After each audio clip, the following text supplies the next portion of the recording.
Untuk mengatasi rasa marah, pertama-tama saya perlu menyadari bahwa kemarahan ini datang dari dalam diri saya.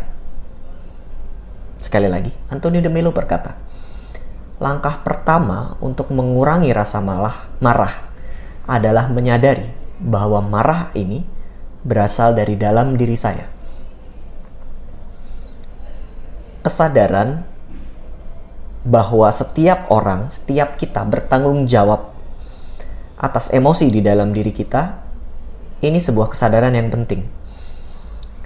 Karena you statement adalah persis sebaliknya. Kita merasa emosi kita adalah tanggung jawab orang lain.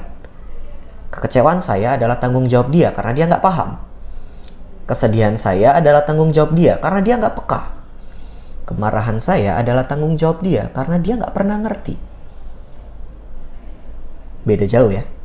Anthony de Mello mengingatkan bahwa untuk mengurangi kemarahan, kita perlu melihat ke dalam. Dalam sebuah buku klasik, Viktor Frankl, beliau adalah seorang psikiater. Dia pendiri teknik bernama logoterapi. Dia survivor Holocaust. Keluarganya meninggal semua. Teman-temannya pun meninggal tentu saja karena teman-temannya juga ada di Holocaust.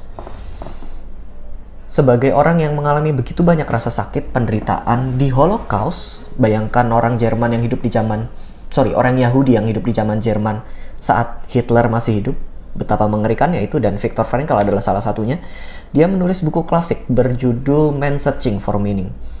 Itu buku yang mendahului teknik yang saat ini masih digunakan banyak orang, yaitu logoterapi. Logoterapi bicara soal makna hidup. Bagaimana mungkin survivor Holocaust hidupnya apa maknanya yang susah semua itu, dia menemukan makna di balik penderitaan. Baca aja bukunya, kamu akan mengetahui betapa banyak penderitaan yang ada di sana. Viktor Frankl menulis begini, ketika kita tidak lagi dapat mengubah situasi, kita ditantang untuk mengubah diri kita. Semua hal bisa diambil dari manusia, kecuali satu, yaitu kebebasan manusia dalam memilih. Untuk memilih sikap apa, tindakan apa yang kita berikan, untuk memilih jalan yang kita pilih. Dalam perspektif orang yang ada di Holocaust yang jelas-jelas nggak punya pilihan, Viktor Frankl mengingatkan kalau ada pilihan di sana. Pilihan untuk memilih. Dalam konteks yang kita bicarakan, yaitu rasa marah, ada pilihan, yaitu memilih untuk melontarkan amarah, merasa lega dengan memaki, merasa lega dengan menyalahkan orang, atau memilih untuk bertanggung jawab terhadap emosi, untuk menunda marah, untuk meredakan emosi. Loh, apa bisa dong? Melanjutkan dari Frankl, seorang ilmuwan yang kemudian mengobservasi pendapat Frankl tadi bahwa manusia punya kok opsi untuk memilih terhadap sikap tertentu padahal situasinya sedang sulit. Jangan bayangkan Frankl damai ya, situasinya saat itu sulit, penuh stres, penuh amarah. Saya rasa amarah Frankl mungkin tidak jauh berbeda dengan amarah yang kita rasakan ke pasangan, kalau tidak lebih besar. Dalam bukunya, seorang peneliti namanya Jill Bolte Taylor, kalau nggak salah, dia menjelaskan begini. Ketika seseorang bereaksi terhadap sesuatu di lingkungan, stresor di lingkungan, atau ancaman di lingkungan, atau ancaman potensial yang ada di kepala, kita berpikir tentang ancaman potensial. Contohnya, jangan-jangan dia selingkuh, itu ancaman potensial bagi kepala. Tubuh kita akan mengeluarkan stres hormon. Dan stres hormon ini membuat kita nggak bisa berpikir dengan sehat. Lamanya, stres hormon itu ada di darah adalah 90 detik. Bisa lebih lama? Bisa. Kalau kita terus-menerus mikirin tadi, atau kita terus-menerus ngelihat ancaman yang real di depan. Harimau di depanmu. Kan nggak mungkin kamu stresnya cuma 90 detik ya. Kamu akan lari terus-menerus sampai harimaunya nggak kelihatan lagi. Kita berpikir pasangan kita selingkuh. Ya, stres pastinya. Dan selama skenario itu masih diputar kepala, maka hormon stres masih ada terus-menerus di tubuh. Itu emotional loop. Dia berputar-putar begitu saja tanpa penyelesaian. Seandainya, saya katakan seandainya loop tadi, lingkaran circling tadi itu berhasil diputus, dalam 90 detik kita akan kembali mampu berpikir secara sehat. Dalam 90 detik kita akan mampu untuk meredakan stresor dan memilih untuk berespon.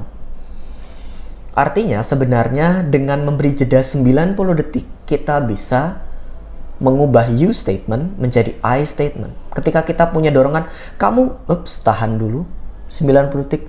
1, 2, 3, 4, 90 detik, tapi nggak pakai skenario di kepala ya. Kalau ada skenario di kepala jadi lebih panjang lagi. Jadi tetap aja stresor, jadi pengen nyalain. Enggak. 90 detik tapi tetap tenang. Oke, ini 90 detik. Tetap tenang. Dalam detik ke 90 kita akan ngerasa, oke, saya bisa kok, nggak harusnya bilang kamu. Saya bisa hanya menjelaskan dengan tenang saja.